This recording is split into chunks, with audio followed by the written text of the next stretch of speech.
बिस्मिल्लाहिर्रहमानिर्रहीम। स्टूडेंट्स, ये हमारा 2015 का जो है वो पेपर चल रहा है, जिसमें हम इसके 15 MCQs जो हैं वो कर चुके हैं। अब 16 को हम डिस्कस करेंगे। 16 जो है वो रिलेटेड है रेडियस ऑफ कन्वर्जेंस। हमें क्या फाइंड करना है? Radius of convergence of this complex series. ये हमारे पास जो है वो एक कम्प्लेक्स सीरीज़ दी गई है और इसका हम रेडियस ऑफ कन्वर्जेंस जो है वो फाइंड करना चाहते हैं। क्या इसका रेडियस ऑफ कन्वर्जेंस जो है वो 1/5 है, या 5 है, 7 है, या इन्फिनिटी है? इन चारों में से हमारे पास जो है वो एक ऑप्शन करेक्ट है और वो ए है 1/5, यानी कि इसका जो रेडियस ऑफ कन्वर्जेंस है दैट इज़ 1/5। अब ये 1/5 कैसे है, इसको आगे हम देखते हैं। ये देखो, ये स्टूडेंट्स हमारे पास जो है वो गिवन सीरीज़ थी, ठीक है। इसको सिग्मा एन के इक्वल लिखा, तो यहाँ से हमारे पास फिर क्या आ गया, इसकी nth टर्म ए एन जो है वो हमने फाइंड कर लिया। क्या फाइंड कर लिया? ए एन फाइंड कर लिया। अब ये जो ए एन है, इससे हम क्या लिखना चाहते हैं? an+1 लिखना चाहते हैं। तो जहाँ पे भी n है उसकी जगह पे हम क्या करेंगे? n+1 को रिप्लेस कर देंगे। तो ये देखें, ये हमारे पास n+1 बन गया, ये n+1 बन गया। ये हमने क्यों किया? क्योंकि हम रेशो टेस्ट जो है वो अप्लाई करना चाहते हैं।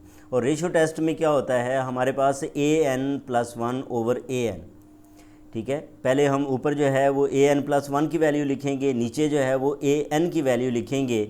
जो टर्म्स कैंसिल होंगी उनको कैंसिल करके ये हमारे पास आ गया। और ये क्या कर लिया, दोनों तरफ मॉड भी ले लिया, ठीक है। दोनों तरफ क्या किया, इसका मॉड ले लिया। और फिर हमने क्या करना है, अब इसकी लिमिट लेनी है। और ये देखो, ये दो अगर कम्प्लेक्स नंबर्स मल्टीप्लाई हो रहे हों तो अलग-अलग उसका मॉडुलस या मैग्नीट्यूड वो जो है वो लिया जा सकता है। अब हम दोनों तरफ लिमिट को अप्लाई कर देते हैं। और लिमिट क्या है हमारे पास? लिमिट भी अप्लाई करने से पहले ये क्या किया है कि ये जो मॉडुलस था, ये एक हमारे पास कम्प्लेक्स नंबर था।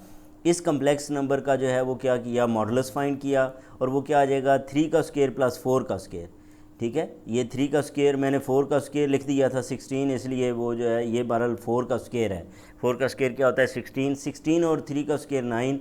16 और 9 कितने हो गए? 25। 25 का स्क्वायर रूट ये आ जाएगा हमारे पास। ये z मॉडुलस जो है वो उसी तरह आएगा। और अब हमने क्या कर दिया, limit n approaches to infinity दोनों तरफ ऑपरेट कर दिया। Limit n approaches to infinity. अब राइट साइड पे आप देखो तो n है ही नहीं, इसका मतलब अब लिमिट यहाँ पे इनइफेक्टिव हो जाएगी, यानी कि हमारे पास यही रह जाएगा, ये 5 ये 5 मॉडुलस z। अब आप लोगों को पता है कि रेशो टेस्ट में जो भी वैल्यू आती है वो लेस देन 1 के लिए, ये वैल्यू लेस देन 1 के लिए कन्वर्जेंट होती है, ग्रेटर देन 1 के लिए डाइवर्जेंट, और इज़ इक्वल टू 1 के लिए टेस्ट फेल हो जाता है। तो बहरहाल ये है कि लेस देन 1 के लिए हम जो है वो क्या कहेंगे, ये सीरीज़ कन्वर्जेंट है। यानी कि इसकी वैल्यू 5z मॉडुलस जहाँ पे लेस देन 1 होता है वहाँ पे ये कन्वर्जेंट है। अब 5 पे दोनों तरफ डिवाइड कर दें तो z मॉडुलस क्या आ जाएगा, लेस देन 1/5। तो z मॉडुलस जो है लेस देन r अगर हो कन्वर्जेंस के लिए, तो ये r क्या होता है, इसका रेडियस ऑफ कन्वर्जेंस होता है। तो इसका मतलब 1/5 जो है वो क्या होगा, रेडियस ऑफ कन्वर्जेंस होगा। तो वहाँ पे हमने इसलिए ए ऑप्शन को जो है वो करेक्ट किया, जो कि 1/5 थी, ठीक है। तो हमारे पास r फिर किसके इक्वल आ गया, r इज़ इक्वल टू 1/5। क्यों कि हम ये जानते हैं कि अगर सीरीज़ कन्वर्जेंट हो z mod less than r के लिए, तो इसमें r क्या होता है, r रेडियस ऑफ कन्वर्जेंस होता है। तो यहाँ पे हमारे पास इसकी वैल्यू 1/5 आ गई। नेक्स्ट हमारे पास ये स्टूडेंट्स है कि limit n approaches to infinity, यहाँ पे इन्फिनिटी का सिंबल होगा, ठीक है। तो n approaches to infinity 1 + x/n raise to power n, ये किसके इक्वल होगा? तो ये आपका सेकंड ईयर का जो है वो लिमिट का क्वेश्चन है कि इसमें ये देखें, अगर x/n है तो इधर क्या होना चाहिए, n/x होना चाहिए, तब हम उसको किसके इक्वल लिख सकेंगे, e के। तो बहरहाल ये इसमें हमने ये देखना है स्टूडेंट्स, इन चारों ऑप्शंस में से कौन सी करेक्ट ऑप्शन है, क्या 1 करेक्ट है, 0 करेक्ट है, e⁻x इसका आंसर आता है, या e⁻n आता है। तो हमारे पास जो करेक्ट ऑप्शन है स्टूडेंट्स वो e⁻x है।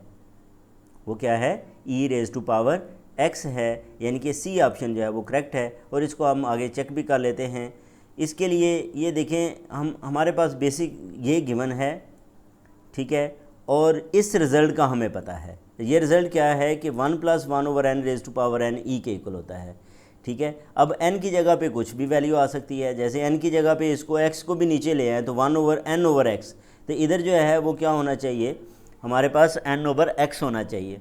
तो जब हमने n/x बनाना है तो हम क्या करेंगे, x से मल्टीप्लाई और डिवाइड कर देंगे, ये x है हमारे पास। अब ये जो अंदर वाली टर्म है ये स्टूडेंट्स, ये किसके इक्वल आ जाएगी, ये e के इक्वल आ जाएगी। ये क्या है, ये e है और ऊपर क्या है x, तो e⁻x आ गया और यही हमने वहाँ पे करेक्ट किया आंसर। नेक्स्ट हमारे पास स्टूडेंट्स ये एक फंक्शन दिया गया है u(x,y) = e⁻x cos y। इसको हमने ये बताना है कि क्या ये हार्मोनिक फंक्शन है, क्या ये हार्मोनिक फंक्शन है, एनालिटिक फंक्शन है, नॉट हार्मोनिक है, नन ऑफ दिस। तो इसमें ये देखें हमारे पास जो स्टूडेंट्स इनकी ये जो टर्म्स हैं, ये टर्म्स आपको क्लियर होनी चाहिए कि हार्मोनिक का क्या मतलब होता है, एनालिटिक का क्या मतलब होता है और नॉट हार्मोनिक का क्या मतलब होता है। तो बहरहाल इसमें ए ऑप्शन जो है वो करेक्ट है कि ये फंक्शन हार्मोनिक है। तो हम ये देखते हैं कि ये हार्मोनिक है तो हार्मोनिक की क्या डेफिनीशन होती है, ठीक है, कि हार्मोनिक की क्या डेफिनीशन है। अब इसमें कोई भी फंक्शन हार्मोनिक होगा अगर वो इस हार्मोनिक इक्वेशन को सेटिस्फाई करेगा, और वो क्या है, ⁻2u/x² + ⁻2u/y² is equal to 0, ठीक है। तो अब ये आपके पास फंक्शन है, आप लोगों ने क्या करना है, अगर ये फंक्शन इस इक्वेशन को सेटिस्फाई करता है तो हम कहेंगे ये हार्मोनिक है, अदरवाइज़ हार्मोनिक नहीं है। इसके लिए हमें क्या करना होगा, पहले पार्शियल u और पार्शियल x फाइंड करना है, फिर पार्शियल u और पार्शियल x उसका लेंगे तो वो बन जाएगा ⁻2u/x²। जैसे ये है पार्शियल u और पार्शियल x लें तो partial derivative with respect to x का मतलब ये है कि बाकी वेरिएबल कांस्टेंट के तौर पे बिहेव करेंगे। तो इसमें जो cos y है ये क्या हो गया, कांस्टेंट हो गया। तो डेरिवेटिव किसका आएगा, e⁻x का। e⁻x का डेरिवेटिव क्या होता है, e⁻x ही होता है। e⁻x का डेरिवेटिव e⁻x cos y। इसी तरह फिर हमने क्या करना है, इसी का एक और derivative with respect to x लेना है। तो ये cos y तो कांस्टेंट ही रहेगा, e⁻x का डेरिवेटिव फिर e⁻x आ जाएगा, और इसको हम क्या कह लेते हैं कि ये क्या है, ये हमारे पास 1 है। फिर हम इसका पार्शियल डेरिवेटिव लेंगे with respect to y, partial u और पार्शियल y। तो ये e⁻x अब कांस्टेंट हो जाएगा, cos y का डेरिवेटिव -sin y आएगा। फिर इसका एक और डेरिवेटिव लेंगे y के हवाले से, तो sin y का डेरिवेटिव cos y आ जाएगा। तो इस तरह जो है ये हमारे पास सेकंड इक्वेशन बन गई। ये कौन सी है, सेकंड इक्वेशन आ गई। अब अगर हम दोनों को ऐड कर दें 1 और 2 को, तो ⁻2u और ⁻x² प्लस ⁻2u और ⁻y², ये किसके इक्वल आ जाएगा, 0 के, क्योंकि एक टर्म प्लस के साथ है दूसरी माइनस के साथ है और सेम टर्म्स हैं तो ये आपस में कैंसिल हो जाएंगी। तो इसलिए ये जो हमारे पास फंक्शन है ये हार्मोनिक फंक्शन है। तो A option is the correct one. Next हमारे पास क्वेश्चन नंबर 19 है। 19 में ये एक इम्प्रॉपर इंटीग्रल है, 0 to ∞ sin x/x इज़, इसकी वैल्यू जो है वो किसके इक्वल होती है ये हमने बताना है। क्या इसकी वैल्यू जो है वो 0 के इक्वल है, इसकी वैल्यू जो है -π/2 है, इसकी वैल्यू π/2 है या पाई है। इन चारों में से इसकी कौन सी ऑप्शन करेक्ट है, तो वो स्टूडेंट्स सी ऑप्शन इसकी जो है वो करेक्ट है। कौन सी ऑप्शन जो है वो करेक्ट है, सी ऑप्शन इज़ करेक्ट, यानी कि इसका आंसर π/2 आता है। अब हम चेक करते हैं किस तरह ये π/2 आता है। ये लेप्लास ट्रांसफॉर्मेशन का एक रिज़ल्ट है स्टूडेंट्स, किसका, लेप्लास ट्रांसफॉर्मेशन का, कि 0 to ∞, लेप्लास ट्रांसफॉर्मेशन की डेफिनेशन ये होती है 0 to ∞ e⁻−sx f(x) dx, ये f(s) के इक्वल होता है। किसके इक्वल होता है, f(s) के इक्वल होता है। लेकिन अगर हमारे पास ये जो f(x) है ये sin x/x के इक्वल हो तो इसका रिज़ल्ट tan इनवर्स 1/s के इक्वल है। ये जो है वो इसका रिज़ल्ट जो है वो प्रूव्ड ये रिज़ल्ट है, ठीक है, जिसको हम जो है वो क्या कर रहे हैं, यूज़ कर रहे हैं। हमने सिर्फ हमें sin x/x की वैल्यू चाहिए ना इंटीग्रल में, तो इसका मतलब इसको हम क्या करना चाह रहे हैं, इसको हम 1 करना चाह रहे हैं। तो ये कैसे 1 हो जाएगा, ये 1 होगा अगर हम s को क्या पुट कर दें यहाँ पे 0, तो s की जगह पे हम क्या करते हैं, put s is equal to 0, इधर 0 पुट किया तो e⁻0 1 है, इधर 0 पुट किया तो 1/0 क्या आ गया, इन्फिनिटी, और tan इनवर्स इन्फिनिटी किसके इक्वल होता है, π/2 के। तो इस तरह ये हमारे पास रिजल्ट किसके इक्वल आ गया, π/2 के इक्वल आ गया। नेक्स्ट हमारे पास लास्ट है इसके लिए क्वेश्चन नंबर 20। क्वेश्चन नंबर 20 में क्या है कि हम इस लॉग की वैल्यू फाइंड करना चाहते हैं, log 1 प्लस आयोटा की।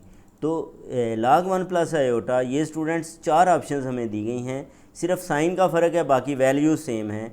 ये दोनों प्लस हैं, इसमें π/4 आयोटा नेगेटिव है, इसमें ये जो हमारे पास इसने 3π/4 दे दिया है, π/4 की बजाय क्या वैल्यू दे दी है, 3π/4, और ये नेगेटिव में 3π/4 है वैल्यू। तो हमने ये देखना है इन चारों में से कौन सी ऑप्शन करेक्ट है। तो A option is the correct one. कौन सी ऑप्शन जो है वो करेक्ट है, ए ऑप्शन जो है वो हमारे पास करेक्ट है ये। अब हम ये देखते हैं कि ये किस तरह करेक्ट है। अब यहाँ पे हमें स्टूडेंट्स रिज़ल्ट का पता है कि log 1 प्लस आयोटा की अगर हमें वैल्यू फाइंड करनी है तो हमें इस रिज़ल्ट को जो है वो यूज़ करना है। और ये कम्प्लेक्स नंबर्स के ऊपर मेरी जो बीएससी लेवल का है कम्प्लेक्स, ये बीएससी लेवल का ही क्वेश्चन है मेथड की बुक का पहला चैप्टर, और उसमें मेरी जो है 5-6 वीडियोस जो हैं वो कम्प्लेक्स नंबर्स के ऊपर जो है वो तफसीलन एमसीक्यूज़ हैं, वो आप जो है वो लाजमी देखें, क्योंकि उसमें जो बुनियादी कंसेप्ट्स हैं वो क्लियर हैं। इसके बाद जो मैं कम्प्लेक्स नंबर अभी स्टार्ट करने लगा हूँ वो एमएससी लेवल का होगा, जिसमें हम फंक्शन को लेके उसकी जो डिफरेंशियबिलिटी है, कॉन्टीन्यूटी है, और उसके बाद जो है वो आपके पास वो जो CR इक्वेशंस हैं, फिर काशी के जो है वो थ्योरम्स हैं, काशी जो है वो गोरसेट थ्योरम है, काशी इंटीग्रल फार्मूला है, रेसिड्यूस थ्योरम्स वगैरह हैं, ठीक है, इंटायर फंक्शंस क्या होते हैं, इस तरह की बातें जो है वो कम्प्लेक्स नंबर्स के अंदर हम करेंगे, लॉरेंट सीरीज़ वगैरह है। तो बहरहाल आप बीएससी लेवल की ये जो 5-6 वीडियोज़ जो मैंने अपलोड की हुई हैं इनको आप जो है वो तवज्जो से देख लें। तो ये हमारे पास tan इनवर्स 1 क्या होता है, π/4 के इक्वल होता है। ये देखें, इसका मॉडुलस लें तो ये √2 आता है, और ये जो पावर 1/2 है, लॉग की प्रॉपर्टी है कि पावर को आप शुरू में लिख सकते हैं।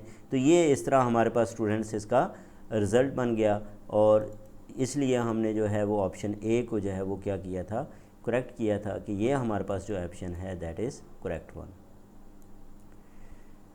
तो इस तरह ये हमारे जो है वो 20 तक MCQs जो है वो कंप्लीट हुए। बाकी इंशाल्लाह अगली वीडियो के अंदर डिस्कस करेंगे। अपना ख्याल रखें। अल्लाह हाफिज़।